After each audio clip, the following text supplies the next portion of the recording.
ભાવનગરના ગ્રામ્ય વિસ્તારમાં પણ વાતાવરણમાં પલટો જોવા મળ્યો। સિહોર શહેર સહિત ગ્રામ્ય વિસ્તારમાં વરસાદ, સોનગઢ, રામધરી, આંબલા ગામમાં વરસાદ, સણોસરા સહિતના ગ્રામ્ય પંથકમાં જોરદાર વરસાદ જોવા મળ્યો। તો ભાવનગરમાં પણ વરસાદી માહોલ જોવા મળી રહ્યો છે।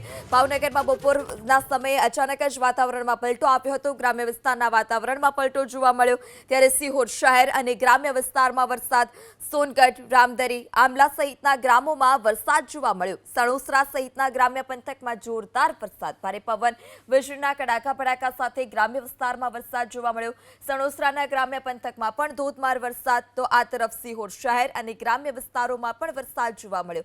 સોનગઢ, રામધરી, આંબલા સહિતના ગામોમાં પણ મેઘરાજા મહેરબાન થયા। ત્યારે પાછોતરો વરસાદ અને હવામાન વિભાગની આગાહીને પગલે ભાવનગર જિલ્લાના ગ્રામ્ય વિસ્તારમાં પણ વાતાવરણમાં પલટો આવ્યો છે।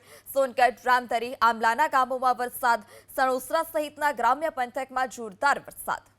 વધુ માહિતી સાથે સંવાદદાતા પાર્થ ફોન લાઈનથી જોડાઈ ચૂક્યા છે। જી પાર્થ, ભાવનગર જિલ્લાના કયા કયા ગામડાઓમાં હાલ અત્યારે વરસાદ છે અને કયા કયા ગામડાઓમાં હજુ પણ વરસાદની શક્યતા?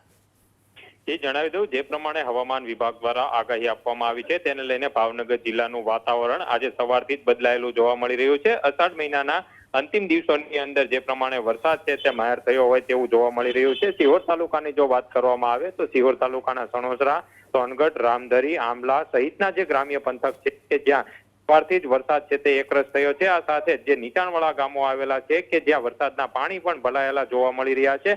હાલ ભાવનગર જિલ્લાના વિવિધ તાલુકાઓની અંદર પણ વરસાદી વાતાવરણ જોવા મળી રહ્યું છે। ખાસ કરીને સિહોર તાલુકાના જે ગ્રામ્ય પંથકમાં મેઘમહેર થતા ખેડૂતોને પણ ખુશીની લહેર જોવા મળી રહી છે। જી પાર્થ, સમગ્ર માહિતી બદલ આભાર।